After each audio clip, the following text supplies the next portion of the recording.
Actually, I remember when I was younger, we lived by a cemetery, and in the cemetery there was a monument of Jesus. There was on the cross, and his disciples were there. And I just remember thinking, gosh, it's almost it didn't make sense to me. I just thought Jesus had failed, and his disciples were. Whole thing was kind of, I don't know, impotent or something. I just thought the whole thing was. I didn't understand it. I didn't give it much more of a thought. I thought, Good Friday. Why would you call Jesus dying on Good Friday? Good Friday didn't make nothing in the Bible. My only encounters with the Bible is it just didn't make sense.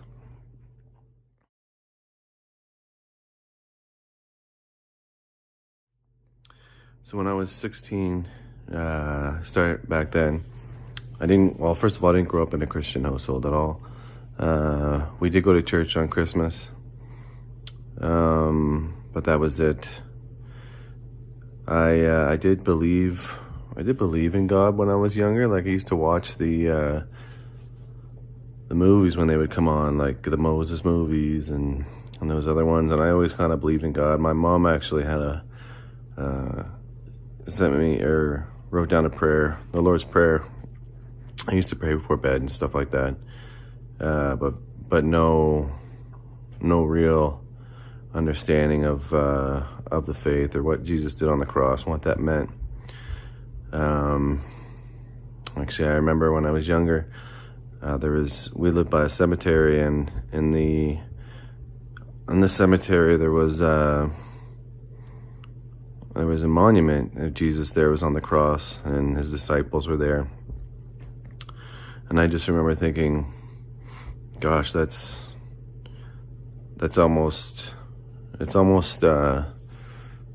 didn't make sense to me. I just thought Jesus had failed, and his disciples were. Whole thing was kind of, I don't know, impotent or something. I just thought the whole thing was.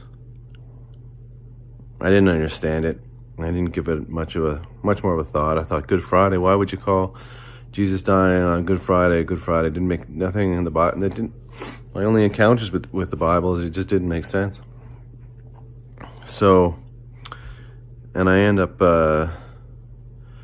in a lot of ways just being proud of the world and having I'm putting myself first, and that kind of stuff. And when I started getting into trouble at an early age, and drinking and partying and drugs and everything. And one day when I was 16, I was at my friend's house, and we were in the basement, and I kind of felt, it was really weird. We were just doing something called Ritalin. And it's not even a drug, really. It's a medication that's prescribed. And it's no big deal, but I had this sense when I was going to that house that night that something was like almost talking to me or something like that. I started to have this feeling like, where are you going in life? It was really strange. And I kind of felt like there was like a decision that had to be made if I was going to keep going down this road that I was on, that there was going to be some consequences or somehow. I didn't understand at the time. But I ended up just taking the Ritalin, but when I was going to take it, I remember there was sort of weird sort of out-of-body experience that, like,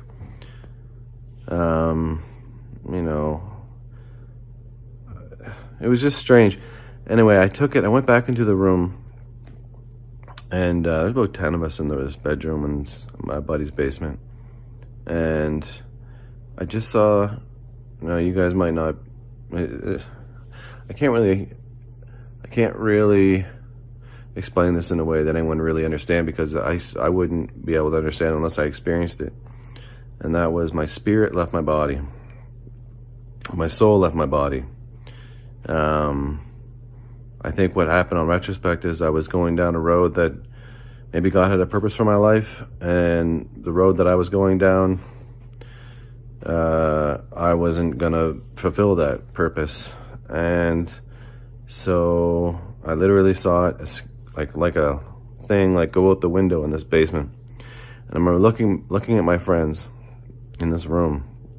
I remember thinking, I just felt like a cavity, like it wasn't me. I couldn't talk to anybody. My conversation didn't make sense. I was hollow. Like for about 7 years, I didn't yawn and I didn't stretch. Like I didn't have that sensation. I have something called restless legs.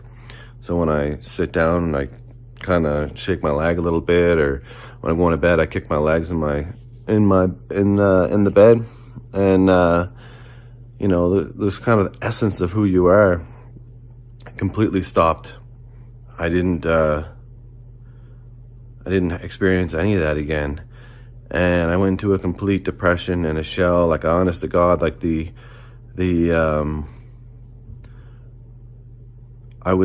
had a social anxiety. My friends were wondering what was going on with me. I locked myself in my room, and I really started contemplating suicide because I didn't know who I was. I didn't know what was going on.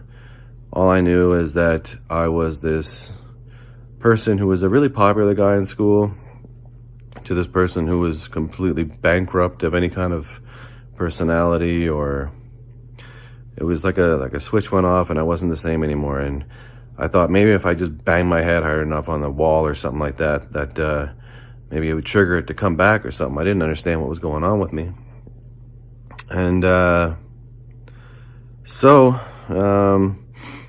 this lasted. So I dropped out of my high school and I went into another school that was away from town, where no one knew who I was, and I didn't have to live up to anyone's expectations or anything because it was new there. And even there, you know, it was a desperate situation.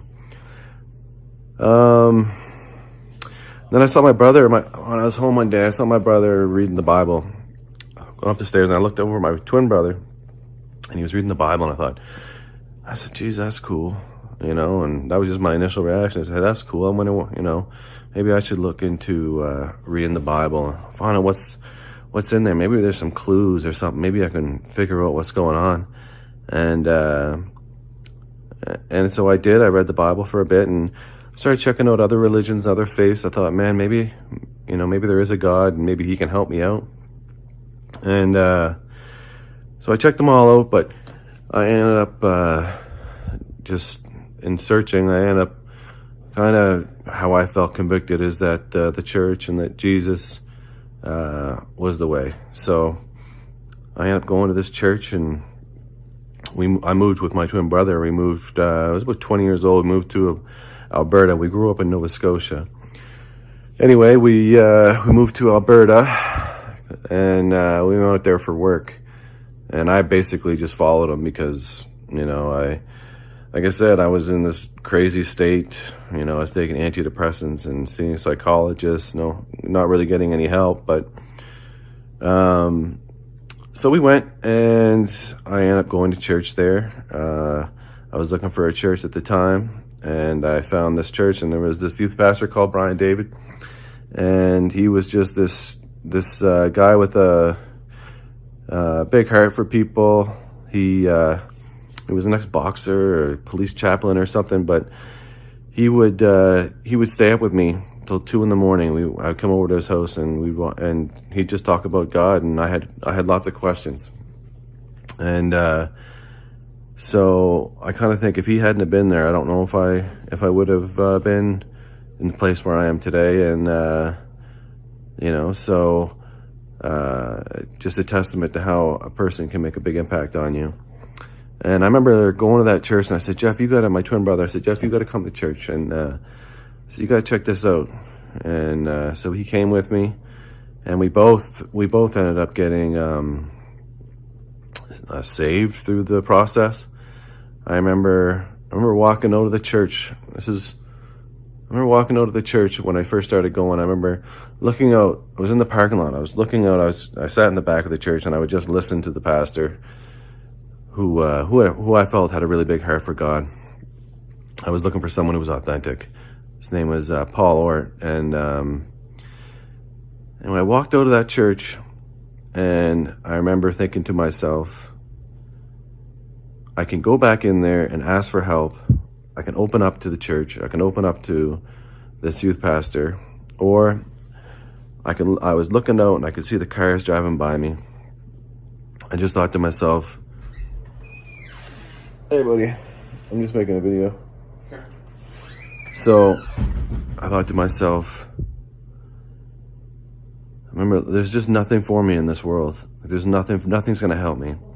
So that's when I turned around and I went back to the church, and I finally opened up and told my pastor and my youth pastor, what was going on with me and how I was going through just a crazy internal turmoil. And I thought I had to open up. I had to talk to somebody.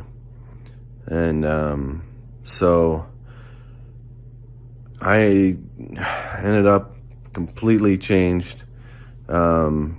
I got baptized in the Holy Spirit, and which was an amazing experience. And I'd like to, if anyone's considering it, I'd like to talk about that more, but that's something that's maybe for another video. But I ended up meeting my wife at the church. So what happened was, as I was over there for dinner one day, at my girlfriend, or at her place, she invited me over. We were going on walks, and I kind of felt like myself again around her, and I couldn't understand it. I was like, this is so strange. Like, how can this be? Like, I remember like working in a lumber yard, and just trying to be by myself and build the orders and just be by myself. And I thought that would be a good place. But I remember the whole time I was there, I was thinking, I can't wait to go and see Amber. And we'd go on walks. And then my twin brother said, Calv, you either got to ask her out or leave her alone. And I thought, okay, maybe he's on to something. So I went over there for dinner. She invited me to dinner, and I thought she made dinner, and anyway, I was just sitting there, and I heard a voice say, ask her out. And honest to God, I thought my dad was in the room. This was an audible voice.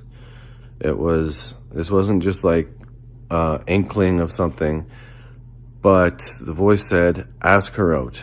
And I went, oh my gosh, Dad, my father was in Nova Scotia, but it was the sound of my dad's voice. And I kind of was like, what's going on? And then, so the 3 times this voice said, ask her out. So I was just, I don't know what it was, but I was sort of hesitant. I was like, what is going on?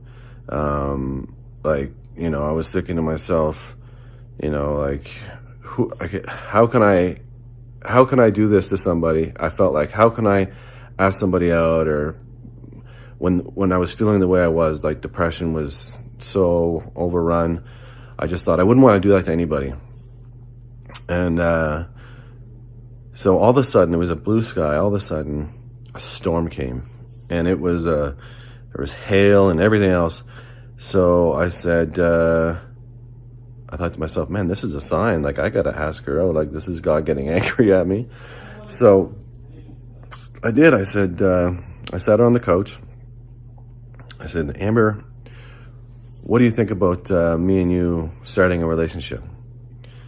And she looked at me for a long time, and I thought, well, maybe she's not feeling it. She's just big eyes, and like, it was almost in a state of shock. And she said, yes. And I thought, okay, well, I said, well, there's only one thing left to do. I said, And I went over there and I kissed her on the lips.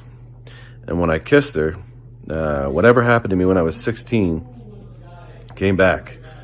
I was me again.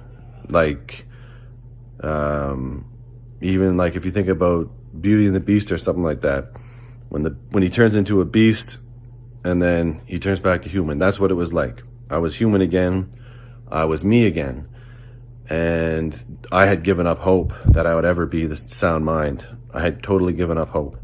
And it wasn't anything that she was, anything that she was. It was, I mean, she's an amazing person, but it was more to do with, I believe it was God's purpose for me to be with her. So when I kissed her, maybe I was following God's plan. And so anyway, I was in a state of shock again, because I was like, oh my God, now I'm back. I remember on the walk home, I remember looking at the stars and feeling them again, or feeling like, I just remember looking up at the night sky and thinking, oh my gosh, I can't believe I am sound again. And I went back and my brothers were at home and we were living together, and I just looked at them again for the first time, and it seemed like in 7 years, and because this lasted 7 years, and where I was in this place of darkness, and I just couldn't believe that I could, be normal again. And so anyway, we're still married. It's been 15 years now since now that we've been married, and I knew right away that I was going to marry her, because that was it. So but really that was Jesus' plan for my life. And when I look back on how I used to see Jesus and how I didn't understand it, it's kind of very, I can understand it way better now. I mean, when you're older, you have a different perspective, or when you actually read the Bible for the first time. And I didn't know that was his plan, was to die on the cross. I thought he lost and he died on the cross. I didn't realize that it was his purpose to come here and to do that. All the Jews at the time were looking for a king to free them from the Romans. And I felt the same way, and they said, if you're the Son of God, get off the cross. Like, why are you dying? And I didn't understand that he was dying for me. I didn't understand that he was dying for the sins of the world, that whoever believes in him will inherit eternal life. I didn't understand that. And then when I did understand that, it was life transformation. And so it's been a very gradual salvation, I guess. It's one that God's had to work out with me. Like, the Holy Spirit it is like a coach in my corner, and he's constantly revealing new truths that that have always been there, but helping me understand the impact, what Jesus actually did on the cross for people who believe in him. So that's sort of my testimony. I hope this helps somebody.